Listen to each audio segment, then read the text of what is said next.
Hey everyone, Dan here. One of my first gigs that I ever had was to make a product video for some joint fire simulation software.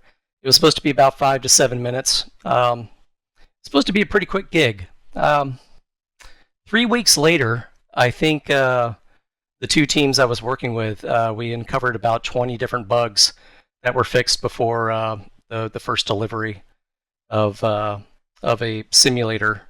And the big lesson that I learned is that if you want to find bugs, try to make a video. So that's what we're doing today. Obviously, this is a marketing video. I'm going to introduce you into Mission Monitor, but I'm going to have a little notepad off to the side and make little notes as I walk through this thing, and it'll just be one last little test to make certain that I got everything that's in the software. So the purpose of this video, I'm going to walk through Mission Monitor, all the things that you can do with it. I'm going to walk through every single little button. This is going to be a long video. I'll probably cut it up later on so you can get the shorthand version of it. But I'm just going to give you a nice little product demonstration of what's going on, how this thing works, the problem that it's solving, and we're going to go through the whole web suite of all the things that I've built. So Mission Monitor is based off of Mace's web server capability. So the BSI team created a web server for another project where the instructor can see things remotely. I took that capability and ran with it. I've been working on Mission Monitor since February, making little baby steps along the way, and each time adding a new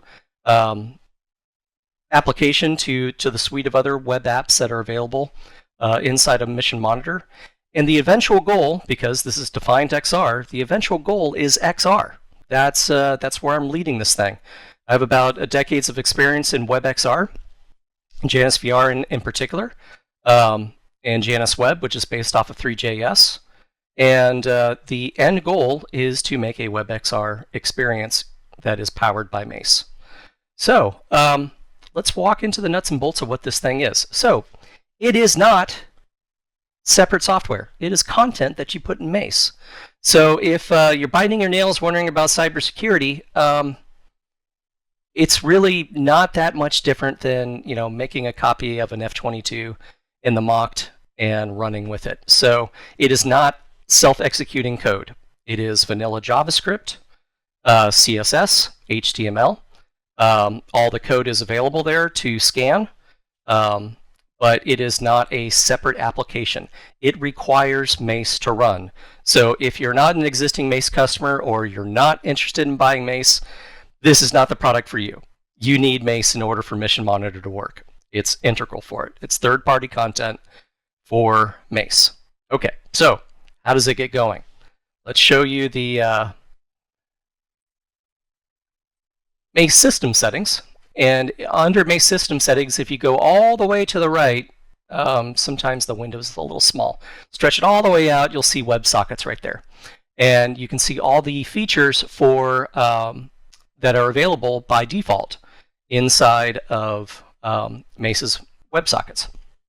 Now, the thing that I've added, the special sauce, because there were some things that were not available in default that I've added via a plugin, and my colleague at BSI is going to make them by default. I've added a plugin that gives extra information to Mission Monitor, and here it is installed and activated. So you just make certain that that plugin is available, and what it's going to do is it's called pass-through requests. So I have some very custom code that I'm requesting of the OwnShip in particular to display inside of Mission Monitor. And I think the BSI team is going to be adding those as default in there. And that you might not need the plugin in the future, or I might add more stuff. I'm coming up with great ideas all the time, so who knows, that thing might just be required. If you don't have the plugin, Mission Monitor will work. You're just going to be missing some of the data. It'll still be extremely useful. Okay, so that's all ready to go there. And I have a mission that is up and running in Mace. And let's just go ahead and fire up Mission Monitor and see what we have here. So I'm just going to open up my browser. And I'm going to go to my bookmark here for Mission Monitor. And this is what you're greeted with when you go to Mission Monitor index.html. Now, again, this is served on the web server on Mace. So you're not out on the internet. This is the local area network that you have for your simulator. So you have your network of computers on a switch or a router, typically a switch. When you punch up the IP address for that computer, in this case, I'm running Mace on the same device. So it's localhost, but it could be 192.168, whatever, 10.10. Whatever. Anyway, in this case, it's localhost. And you go to Mission Monitor Index, and you are greeted with this. Now, you can have multiple Maces on the network with their own web servers, and you have different ports and everything. However you sculpt your network management is completely up to you. But by default, each port 80 that is available on that computer will default to this if you go to missionmonitorindex.html. So that means you can have multiple mission monitors up on multiple Maces, and you'll be greeted with, hey, you're connected to Site 1 app 247, and that means, hey, you're on this Mace and you're getting data from this Mace. You're monitoring the mission of that Mace. For most use cases, you just need one mission monitor, and that'll cover the entire network. There may be some other cases where you have multiple own chips, and so you want multiple mission monitors up on your network serving these files. Totally up to you. But I think for most customers, the use cases that I'm kind of solving for here is you just need one, and you're good enough on the network. Okay, so here's the overview of the index. You can see all the cool apps that I have here. I'm going to keep adding more and more as time moves on, and the finish line is having some WebXR capability in here, and I've already started doing a little bit of that with the Three.js scene that I'm really excited to show you. Cool. So down here at the bottom, you have the disclaimer saying, hey, you need Mace in order for this to run. You probably won't see this unless you had Mace, but also the help at the bottom there as well. So if you have any technical difficulties with running this, which I mean, you drop in the files, it should work, but technology always surprises us, right? So that's how it is. Okay, so let's take a look at the first app, and this is the first one that I worked on. Just straight up Mission Monitor. It's just a data grid.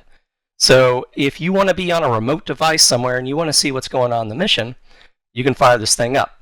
And the original idea was to have this on like a large TV somewhere, you know, something that is plugged in with like a NUC, you know, some small computer or some laptop that you're about to, I don't know if they use the phrase DRMO, but basically if you got some old tech in the office, you can leverage that old tech, show everything that's in the Mace mission.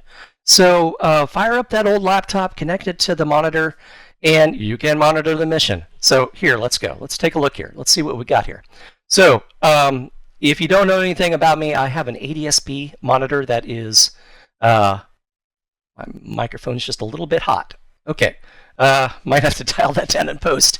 Anyway, so if you know anything about me, I have a ADSB receiver next to my house, and I'm using Mace's ADSB plugin. So all the local air traffic that's flying around my house is a part of my simulation live. So we're actually looking at all the aircraft that are flying around if they're in green, except for that balloon there and the quadcopter. That's part of the mission.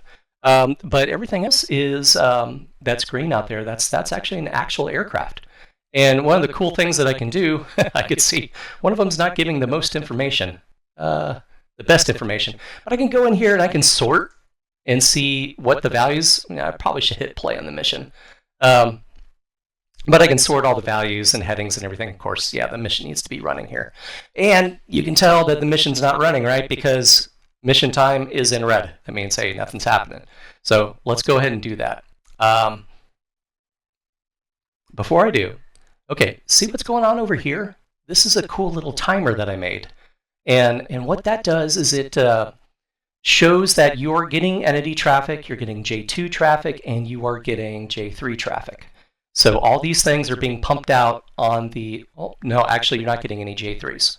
There's no J3s on this mission, only J2s. So as the little things spin, because that's one thing I've noticed when I go to these mission readiness centers and training centers, is they're constantly worrying like, are we still connected? Are we still getting data from this Mace? You know, So this is a nice little heartbeat thing that you can just look and go, yep, everything's still connected, everything's good, because the counter keeps spinning. Cool. All right, we can click on here and actually get a readout of what we have, and there's 33 aircraft out there. Wow, cool. And you can see the packet count that you're getting too. Yep, got the local time, and also like a weather. So if we get weather from Mace, you can see what the weather conditions are. I think these are also centered around the own ship in particular is what you're going to get, if I remember right. Okay, so let's go ahead and hit play on the mission. So I'm going to head over to my other screen here and hit play, and there we go. The clock is running, and we can start seeing what's going on. So let me redo the altitude. Okay, yeah, so we got this. It says Cessna 152, but it's probably a Cessna private jet is what I'm thinking. But it's up at 47,000 feet right now. And what's cool is that I can click on this field for its position, and it'll open up another web app. And you'll see it on a very simplified OpenStreetMaps that's out there. Okay, looking at other things that we got is that we can figure out, well, we can sort by name, we can sort by team. Pretty easy stuff to figure out there. We can also figure out who the own ship is.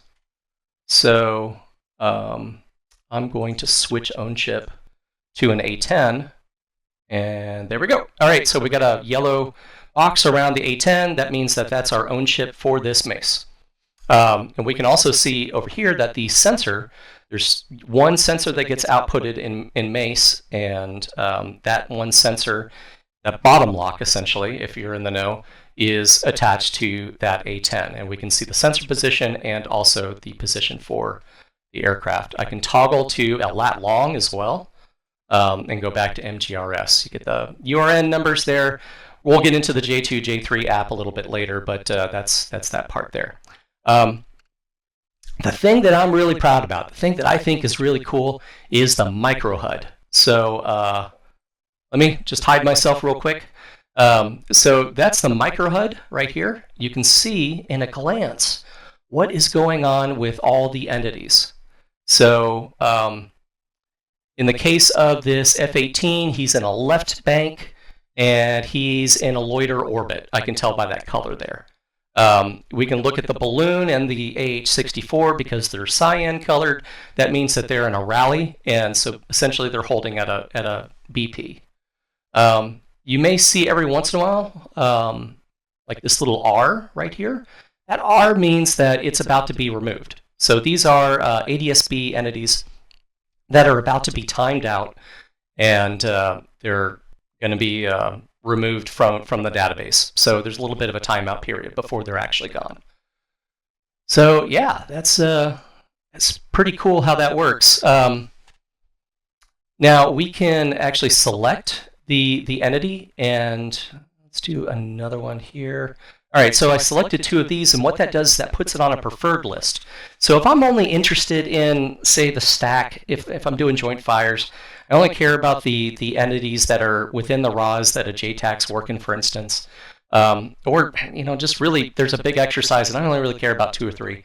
Well, I can highlight these, and then I can hit this carousel and go over to my preferred entities and actually see what's going on with just those ones that I care about, and then I can click to remove them, and they remove from the queue. You can keep on going with this carousel here, and you see that I have the ground entities. I also, inside of the micro HUD, say if it's a cultural entity or not, and you can sort by that, because sometimes you don't really care about the cultural entities. Just sort them down at the bottom because they're not moving, they're not doing anything in Mace. Just forget about them, push them down to the bottom. And you can just get rid of them here as well. So either if you want them and you want to sort them at the bottom, or if you just want to get rid of them outright, you can do that too. What I've also done in here is given you the ability, now obviously I can't deliver anything that's owned by BSI, but I have written scripts that if you have Mace installed, it will grab the data that you already have installed and copy it over to the web server and serve it. And what I've done is I've gone in to Mace's thumbnails, and copy that over. You just run a script and it copies that over to the web server and serves that out. So if you just wanted to do a quick like, hey, what does that ZIL 131 actually look like? Is it desert brown or is it green? Well, that's based off of the Armor screenshot, and so that is green, obviously. So that helps with that. And what kind of car does it look like? Well, the car one looks like that. And there's me. Yeah, I'm glad I'm still in Mace. That's awesome. Cool. All right. Going down the list here, what do we got? Oh, hey, yeah, but at the top here, you can actually change this text at the top. And again, the first thought was to put this on a monitor that if you have DVs coming in, you can say, hey, welcome Colonel, Smith or whatever, and put on there. Or you can say, hey, this is, Emerald whatever, exercise, day 3, phase 2. You can put that in there so everybody knows when they're looking at there what Mace mission you have loaded. I did kind of think about pulling the actual Mace mission name into there, but I figured I'd just make it user typable, and you can just put that in there. And that saves per browser. Cool. So we also have some other capabilities in here. Say I want some more information about the A10. So I can click on the micro HUD, and that will give a simplified version of the HUD, and you just get some basic flight following information. I have another web app that has even more information on this. But if you just need a quick look at what's going on, you can just click on that and see that there. And then you can click this plus and bring down more and more information. And really, this is more for the instructors, the engineers, the technicians that are working with Mace, working with the mission. Not really the warriors getting trained per se. I mean, you could use it for that, but it's really the people that are putting on the mission that I built this product for. Yeah, and you can see all the information that's there. Cool. Yeah, let's go ahead and click on the location, and that'll load up the other map that I have available. So we got our A10, and we want to see what's going on with that A10. So I'm going to click on the location, and that'll fire up Mission Monitor Map. Now, Mission Monitor Map is optimized for multiple devices, and as I move on here, I'll show you stuff like on a tablet, on a phone, and Mace has its own capability. If you haven't looked into that, I highly recommend it. It's a really cool demonstration of showing what's going on in Mace, kind of as an analog, and that's pretty darn useful. However, I went about this showing that, oh, that's neat. Squirrel. That's a banner tower, by the way, next to my house. So he's taking off and he's going to go fly near the beach, and that's the airfield that's near my house. It's really cool. Every time I look at this thing just makes me geek out like crazy. Okay, so yeah, so it opened up on the A10 with all the information that's available. If you have, let me move myself out of the way here. Yeah, so if you can see all the additional information that's available to you in the mission, if you broadcast the platform status, it's an option inside of Mace that you can use. It will add additional information inside of Mission Monitor. If you have that turned off, it'll run just fine without it. So depending on your network loads, how you do things, that's how you can do it. Okay, so here's some other cool stuff that we can do. So that A10 is top locked and bottom locked, and I'm going to go ahead and give him a target, and we should see a red line from that. And I'm going to go ahead and slew the camera over to that. So I'm going to go ahead and slew my camera, and there we are, and we have a camera footprint. And I'm going to go ahead and zoom in, and I'm going to move the camera around. You can see all that good information there. And I'm going to go ahead and fire my laser, and you can see that my laser is code quad 1, and there it is. So a lot of the information that you would normally see in Mace, and well, I haven't said it already, but the problem that I'm solving is there is so much good information inside of Mace. And the thing that I've run into over the years is that people that are managing the mission, they're not getting the most out of Mace. Like, Mace is an awesome program, There's so much stuff going on there, but there's only one screen, and the operator's sitting in front of it. And I have a joke video where the Mace operator literally has a 50-pound head, and you can't see around them. You can't see what's going on. And I've gone to all these JTAC sims where people are like squeezing around trying to figure out what's going on here. So what Mission Monitor gives you the ability to do is that if you have your own device that's on the network, you can open up the browser. It doesn't have to be a high-powered device. And you could follow what's going on there without having to bug the operator. Because if it's a really intense mission with a lot of timelines, you don't want to move him out of the way so you can see something better. I mean, I know you're the instructor driving the thing, but let the organist play the organ, man. So that's why I built Mission Monitor. It's not really for the warrior per se. There's some cool use cases that you can do, but it's really for the people that are providing training. And I think that's the real gap in the market, is that we kind of put a lot of weight on these people that are providing training and say, hey, just figure Mace out, man. You're a 30-year veteran, combat veteran. You can do it. Well, they need a little help too. So that's why I built this product.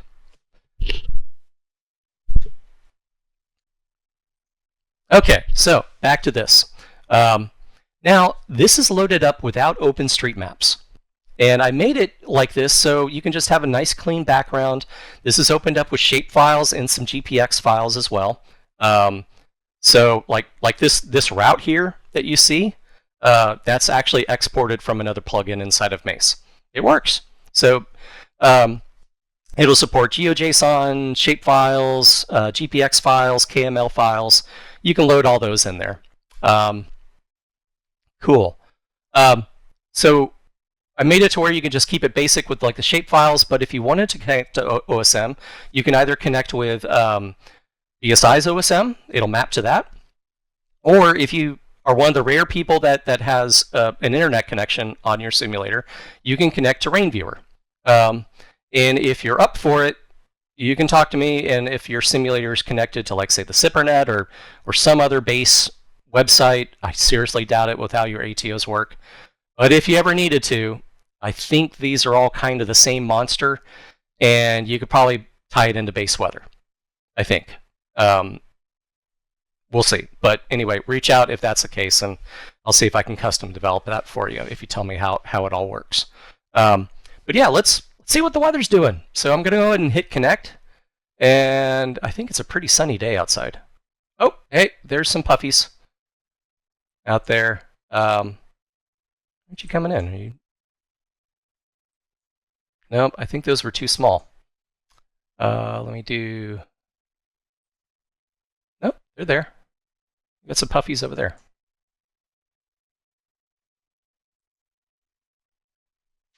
Reader data. Might be something with the site. Anyway, yeah, so usually when there's big thunderclouds, I can zoom all the way in. Don't get it. Anyway, I'm kind of depending on RainViewer's API at the moment. Or maybe a bug. Remember, that's why I'm making this video. Cool. So yeah, that's the weather that's going on right now. So if you're doing any kind of LVC operations, you can do all that, and you can change the color of what it is. Basically, this is all stuff straight off of their API. Cool. Now, if you want to connect to, say I don't have the BSI OSM running. It's plugged in, but I don't have it running right now. I'm just going to go and connect to the internet OSM, and let's go ahead and do that. And there we go. Now we have maps for the area. Although I am a little confused why that weather didn't show up. But all right, I'll try that later. Cool. So yeah, all that stuff is there. And you know what? Let me turn it back off so you can just kind of see things a little bit better. We got trails. So if you want to see what's going on with the aircraft, we can do that. What I did is I made all the trails colored. So the lower you go, the more red it's going to be. The higher you go, the more blue. So we can kind of at a glance see where all the aircraft are via their color. And here's the cool part. So when you have a 9-line, you can have the aircraft flying into its IP, rolling over, descending, hitting the target, coming back up, and you can see the changing color all the way through the attack. So that's one of the cool things you can do there. And inside of this setting, you can change the trail duration, or just, you know, you could filter it all out. You have all these abilities right here to do that. Cool. Yeah, we can center back on the mission. Oh, wow, I'm picking that guy way up over there. That's pretty neat. Or we can just center on the aircraft itself. And I haven't clicked this feature in a while. I hope it works. Yep, we could do a track up. So if you are playing a role player, you can put this on a tablet in front of you and have a moving map display where you can see everything. It would probably work better on a tablet, to be honest. You can see where it's a little bit clipped. But yeah, so you can use it as a moving map. Again, I made this product for those that are providing training, but if you're role playing, it's okay to know what everything is going on in the mission because that's the role that you're doing. It'll work for you as well. Cool, let me go ahead and turn that back off. And yeah, we can do stuff with the shape files, change the colors, hide things, show things. These are all the shape files that I have loaded up right now. Same thing with the KML and GPX.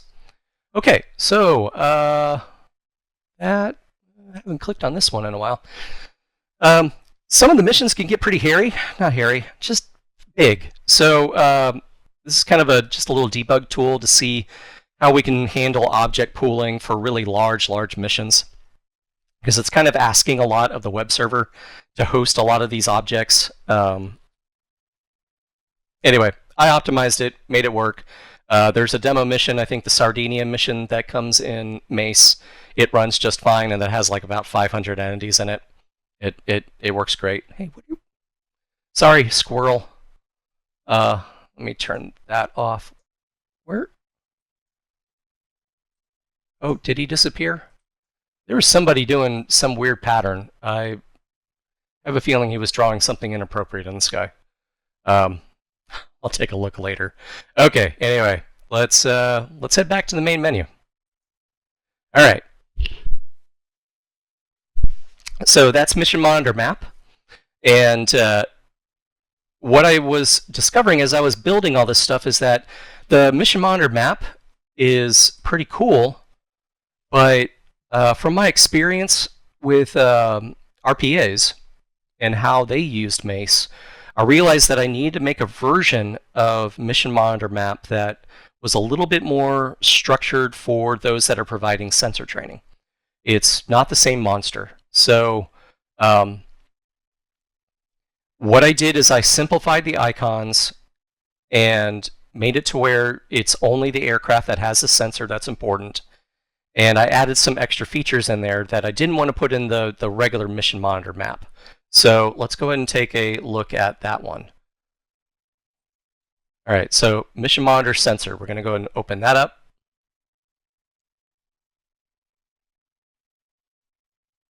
And I'm going to go ahead and just connect the OSM.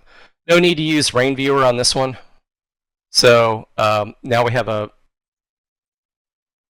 the actual aircraft, the A-10. And what is cool about this is that I can move the sensor around. And if I put the sensor here and turn on the entities within sensor footprint, you know what? I did a whole video on this. So maybe I'll just link that in the description or something, like they say. But you can see that Dan 1 and Quadcopter 2 are within the sensor footprint for this area. So let's move the sensor over to one of the gunship ranges, and we see that M102 is within the sensor. So you can filter by team in there and say, hey, are the friendlies within the footprint, or is it only enemies?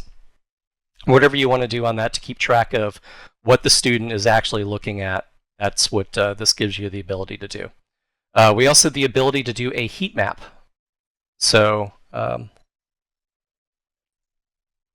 over time, one thing that is kind of my bugbear when it comes to any kind of sensor is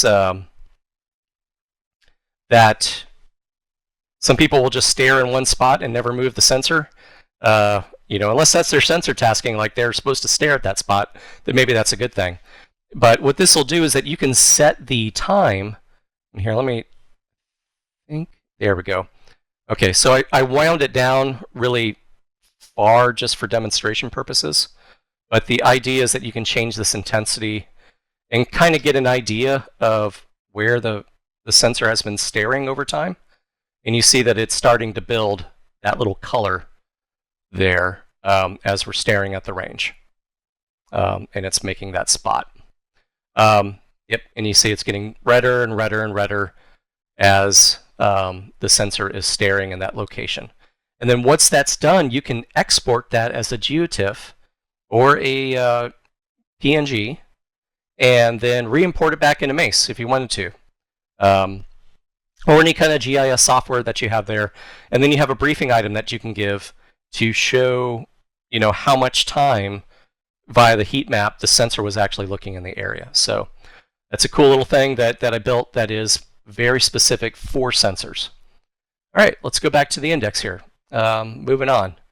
Yeah, let's show the HUD viewer real quick. It's one of my favorite ones.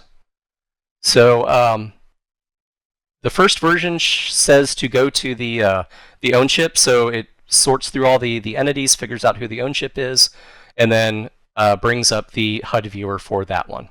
So here we are getting a live update of pretty much all the flight information that you need for this A10. And this is a good enough HUD to fly with. Just about everything that I need in order to do some really good role playing is available here. I specifically designed this not to be like a particular aircraft. I just kind of logically went through and showed all the information. So yeah, you can see that just about everything you need is there. Also, if I move the sensor, you can see a difference between where the azimuth is for the target and the camera as I move the camera around, and you can see the depression angle, and you can see the location. I'm looking out over the water there. You can see the elevation update. You can click on these things to change it from lat long back to MGRS. The plugin that I was mentioning earlier in this video, this gives you the extra information like the AGL information, the laser information, things like that that aren't really available by default with Mace's web server. So that's the additional stuff in there. And I can switch what weapon I want to use. There we go. So like Mark 82, and also you get a weapon count on there as well. So if I fire the laser, we see that the laser is going. Yeah, all sorts of good stuff in there. So you can use this as a HUD while you're flying if you want to. You can chroma key the thing out and, use it semi-transparently if you wanted to. But I think just having up that window, if I were to launch armor, I could just make this thing really small. Oh, by the way, you can double click on this and that basically full screens it. You could just make this window a lot smaller and put that right on top of armor, and you got yourself a little operational HUD. There's a feature that they got rid of that I really loved in Armor, where you could be in third person flying an aircraft and you could still see your HUD. And they had to get rid of that for some really good reasons. Wish they'd bring it back someday, but until then, you could use Mission Monitor as a HUD. So it's there. Okay, cool. Double click and you get that drop down back again. All right. Now you can use that currently selected version if you want, but you can also do choose an entity, and we can go through here and select whatever we want. And in this case, I'm going to select the car. Yep. And we have a HUD that is ground specific. So showing you pitch and roll, really useful if you can see the sea state of like a vessel, for instance. So this is useful for naval, surface, subsurface, and ground. So basically everything but air. And yeah, so if we go for a drive, you'll see the speedometer speed up, the directional show. You can change the compass from true to mag on there. And yeah, pretty useful. Just round out the idea what we have with HUDs. There's also the ability to use a HEMIX style. And this you can couple with, so say I have my phone here, and I plug in some X-Real glasses into them and punch up the website, and then inside of my HEMX, well, it becomes a HEMX. Inside of my X-Real glasses, I can look through them and see armor, whatever IG I'm working with, and I get an overlay of this information here. So it's kind of a, ready-made HEMX. And further down the line, I'm going to, see what face tracking software is available that, is okay to put into a sim offline. Doesn't have any, outside dependencies. And actually track, so you put the tablet in front of you, it's tracking your face, and as you move your head, it'll actually work like a HEMX. So you can actually get the bearing based off of your aircraft heading, all that good information. It'll actually disappear when you look forward and show up when you look off to the side. So that's on the roadmap of features that I want to add. But for right now, you get some basic flight information off of this, and you could just wear your glasses, and you don't really need another HUD. So pretty cool. Okay, now let's get on the stuff that's on the route to XR, the stack view. So this is a 3D view of the mission, and it is optimized for joint fires. So it is centered on the JTAC. And the idea is that you, as the person that is running the mission, already know what the terrain looks like. You really are opening this app so you know where everybody is relative to each other. So I made a conscious decision not to draw the terrain because well, first of all, you only got so many resources available to you. And I might do it later for another use case. But for joint fires where you have a JFO or JTAC in the center there, the main purpose is to see how everything is relative to that position. So let's go ahead and just fire it up and see what we get.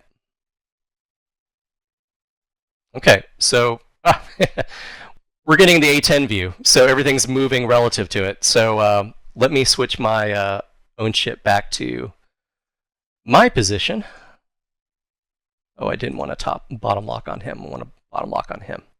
Okay, so yep, it's on me. So, oh wow, I'm zoomed all the way out. There we go. Cool, so it opens up top down. In fact, I'm going to go ahead and turn off a certain feature because I want to show it to you later. Okay, so we are looking top down in an orthographic view, and we can move the map around and see things. This is a fully 3D view, but when it boots up, it's originally orthographic, looking straight down.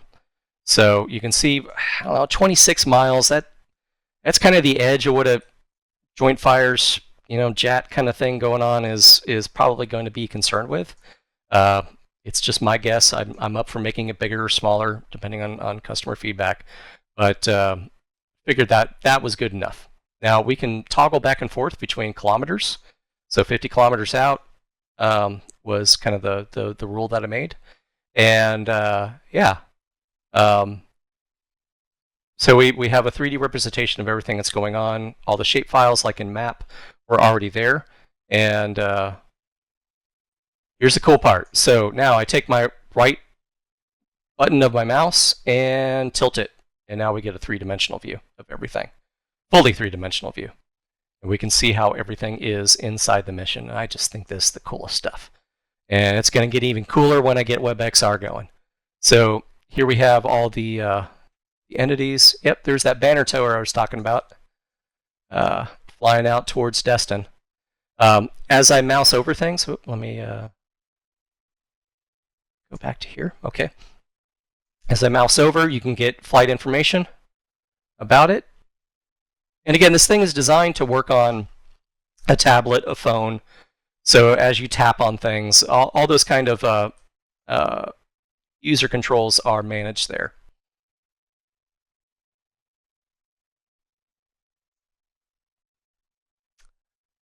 You can go in and actually change how high and low each individual shapefile is.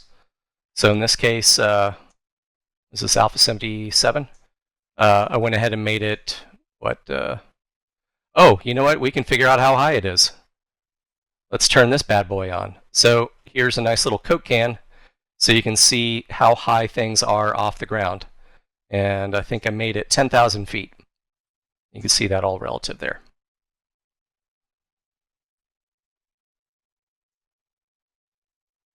Okay, so just like before in Mission Monitor Map, you can see the sensor position. And let's see, let me move the sensor over to the M102. And then zoom in a little bit on it. Well, I don't know, why should I make this hard on myself? All right, here we are. Yep. And I could just move that on there. And then if I want to go and laze the target, I can laze, and we got quad ones there. I can also do ISLID as well. I forget what button I have mapped to it at the moment. I don't want to screw it up. But IR pointer works as well. Cool. We also have the trails available, just like we did in Mission Monitor Map.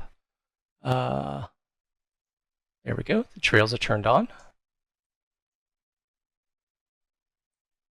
And I decided to do dual trails so you can get an idea of the aspect, because it's pretty important. Like in with an aircraft coming in for a strike, they'll do a rollover, and then so you want to actually capture that moment in there.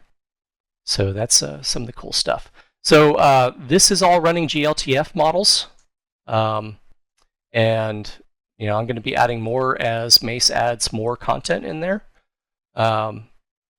And if you don't want to run like that, say you got a really old phone and it's just really putzing along, I tried to cover you as much as I can.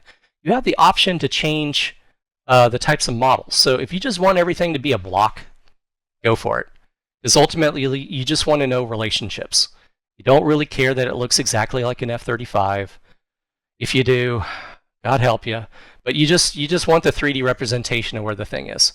And we could change the size of these things. We can make them huge if you want, comically huge, and back to like their original size if you want to. And just blow them up just a little bit so we know aspect. So you got the blocks. That's to save every stinking polygon so your phone can run with it. Again, ESI has a pretty cool web tool on their own, but I don't think it's optimized for mobile, for tablets, and eventually WebXR. It's meant to be run on a computer, as far as I know. It's kind of optimized for that. They have some cool stuff with Avalonia. Anyway, that's not my product, but I am using their tool.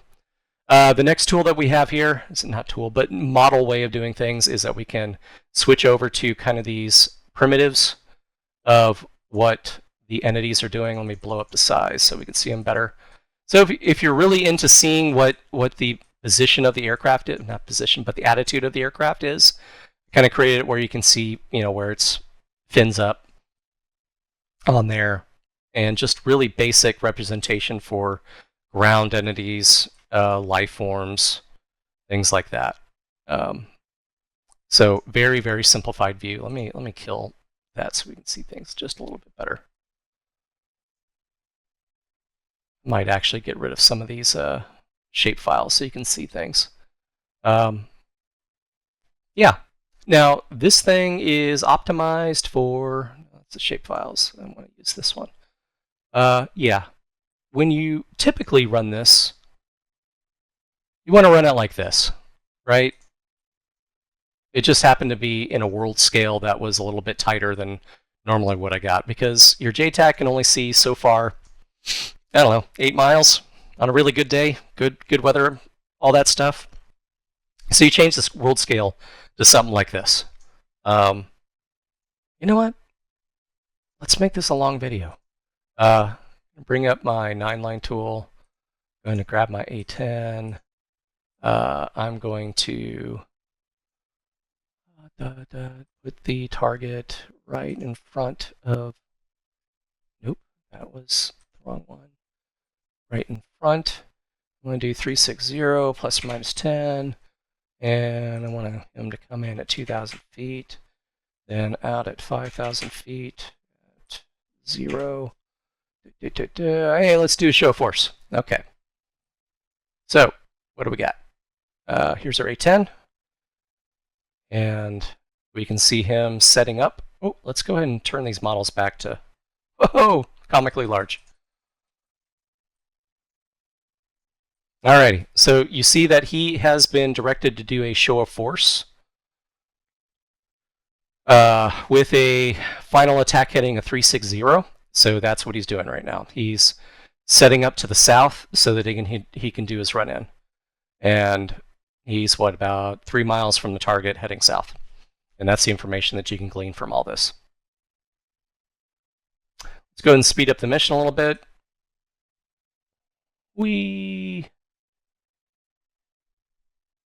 And you see that he turned in. And okay, let's get closer to the impact area, even though he's doing a show of force. Is he descended yet? I don't see him.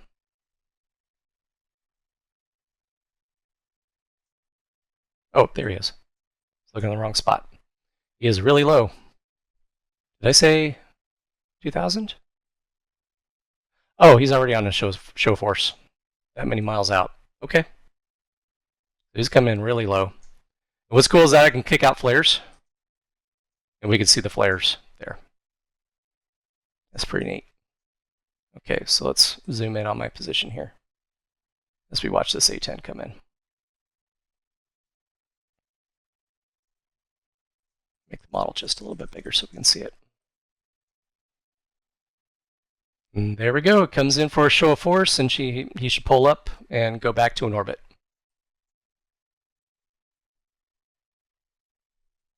It was 5,000 feet. There we go. Pulling up and going back to the wheel. Yay, that worked. All right. That's most of them. Oh, hey, let's do this. Let's do this. All right, I'm going to target over there. And will my laser actually reach it? Actually, nope, I don't have a laser. Let me add a laser to my entity real quick. I haven't tested this feature in a little bit, so let's hope it works. Let's see why it wouldn't. Okay, and laser designator. Nope. There we go. I was clicking on the wrong entity. Look at that. You got a laser exclusion zone that you can see. Pretty neat, huh? So if we were dropping an LGB, you can see where the safe zone is and where you don't actually want to fly in on that heading. So yeah, this is all based off of what the what my dude there has. I think that's pretty rad, that you can actually visualize the laser safety cones inside of Mission Monitor. So pretty neat, hey. All right, I think I got most of the cool bells and whistles in here. Yeah, I could turn everything off. Let's turn the laser safety cone off. Okay, let's just show an extreme here. I'm here to break things. So the world scale factor is typically around 1 is where you want it. This is not something that you want to deal with very often. Once you get it working on your device, you kind of set it and forget it. And I also have like an auto scale feature. Probably never going to use that. But what's cool is that if you do need to zoom out, again, joint fires is kind of a small area, but if you want to zoom out anyway, I'll let you do it. Oh, that's big. Okay, let's make the model smaller. So we can see that we have like most of the Panhandle, Florida here now that we've zoomed out. So this is a nice, theater-sized view of everything that's rendering. So it's available to you. This thing was really designed for joint fires. But you can. I'm not going to, just don't complain to me that it doesn't work very well. It will work. So there you have it. Yeah, I just love looking at this thing, especially with the ADS-B, just seeing all the air traffic going. Man, that's just the coolest thing. Yeah. Or I dig up old missions on using Discord, stuff that I've done like 10 years ago, and watch it play back in Stack View. It's just, it's really, really cool. Okay, let's head back to the main menu, and we've covered just about everything. I'm going to leave the most complicated for last. So this is the J2, J3 track. So here's the deal. So what this does is it shows you the J2 and J3 tracks that mace is perceiving. So it's not showing you the entire data link picture, if there is such a thing. It's not showing you all of that. What it is showing you is the J2s and J3s that mace has in its own detection that it's simulating. So there may be other ones out there that aren't networked. If they are networked, then obviously it should route through that mace and it'll display it itself. But this is a good diagnostic tool to see what that mace is actually computing. But you could use this as a tool for some really basic C2 training. So say you got some really old computers that you want to use. You don't want to throw them out. You can use the browser on those, and coupled with Viper, you can actually do some pretty good C2 training with what you got. Cool. So let's take a look.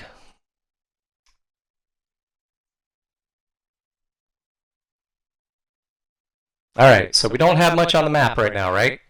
We have some J2s that are available. So what I'm going to do, just to show you how cool this is, because we don't have anything that is creating a J3 track. So what I'm going to do is I'm going to go over on my mace and I'm going to add some entities. First, I'm going to add a CRC. I'm just going to put that out on the island south of me here. So I've got a CRC, and then I'm going to put in a TPS 75. Well, they got an 80. I wonder if I should use that in the future. Yeah, there's like a TPS 4 I see in my morning walks, and it's about in that spot. Okay, so we put that down. Watch what happens next. This is going to be pretty cool if it works. Yeah, there we go. All my ADSB traffic is now showing up via that entity. So this is the one that is publishing all these J3s, and it's publishing all the live air traffic that is coming through my ADSB. So here's what's really cool, guys. Here's what's really neat. So this is based off of what Mace is simulating. So what I've actually seen is two F5s take off from Eglin down the road from me, and due to the fact that their ADSB is coming out, the entities are in Mace. So Mace knows those two entities are there, but the radar is resolving both of them as one entity because they're within the pulse duration that we're simulating with that radar. So what ends up happening is that Mace only posts one J3 instead of the two aircraft, which I think is really amazing. And as the aircraft fly away from the radar or go out of range or down below the horizon, even though my ADSB might be picking it up and Mace is still perceiving it, the radar that we're simulating isn't anymore. I think that is really neat, that you can see how things are published via that Mace. That's just really cool. If you didn't understand a word I said, just hit the I believe button. It's really fascinating that we can do that. Cool. Let's dig into some other stuff here. So we're using the 2525D mil standard to draw all this stuff. You can cycle through and do the filled 2525 on there, and also you can do NTDS symbology as well. We have some additional capability that we can show them in green or purple. There's also a different icon out there that we can use. Let me switch back to 2525. Yeah, some systems like to use this wacky airplane-shaped icon. I have that supported now. And let's see, some other good stuff. Oh, you know what? With this mission, I didn't have a bullseye. So let me just drop one in real quick. Could have just loaded a mission that had it, but all right, let's drop in a bullseye. So getting bullseye, and let's put it on Eglin. And now what I can do is I can go over to here, enable the compass card, and select the bullseye, and now we have a bullseye available to us. And what that also allows us to do is a range and bearing from the bullseye, and you can show where everybody is relative to each other. I will be adding a functionality that'll do range and bearing from each entity to and from, and then you can clear them all, so I'm going to have all that good stuff there. But yeah, you can read that on there. So I think that is pretty darn cool. If you're doing basic C2 training, you just use the browser, and you know, if you're simulating that you're in a CRC on that particular radar that Mace is simulating, you're getting the air picture from that. You know, unless it's network with other Maces, and then you're augmenting that picture, which, you know, could happen. Neat, huh? Okay. We can change the verbosity of, you know, either just the track names. We turn the labels off altogether. We can change the symbol size, make them really big. We can make the well, we can also change the stale setting for them. So even though Mace might have gotten rid of them, we still hold it in the browser memory for a little bit. We can change the color to a custom color. We can also change the speed leader length. So if you want it ridiculously long, you can do that too. You have that option. With this project, I tried to add as many options as possible because my time with C2 type customers, they always have more requests. So I tried to knock out as many as I could, but I know that this is going to be a work of progress, and I'm going to be adding more as time goes on. Because when it comes to anything that has a J in front of it, your job's never done. So we'll see. Cool. Walk down all of these, and yeah, and just like before, we can add the weather. This is a good thing to test. What happens when I zoom in? It goes away. Huh. Okay. There must be something going on with rain meter. That's a new behavior. Yeah, it disappears. Okay. I mean, not rain meter, rain viewer. Okay. I will look into that.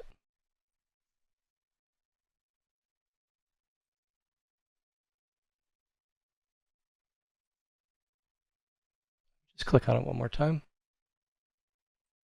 Oh, big thunderstorm out there. Oh, no, no. Must be on the edge of what we can view. Interesting. Okay. Neat. And like before, we can turn on the map if we want to and see everything. That's why we have the 25-25 filled, so that makes that stand out a little bit more. Okay, going back. And then we're back into here.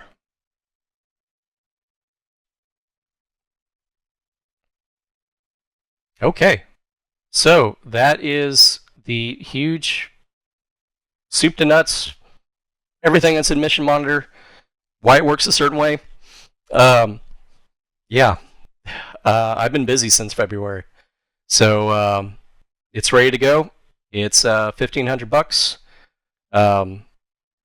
Obviously, the price can go down if you need more per order, but I've priced it to where I already know that you spent a lot of money on your Mace system and simulator, but you might have just a little bit more money to add a little bit more value to it, so I priced it accordingly. So if you want to check out more, go to defiantxr.com, Mission Monitor, and see more information in there. I'll probably post this video that I'm recording on here and chop it into bits, so it's a little bit, doesn't take as long. I have no idea how long I've been talking, but you can see that it's pretty fully featured. It's done, it's ready, it works. Other than that rain viewer thing, I haven't really seen any bugs pop out at me, so that's good.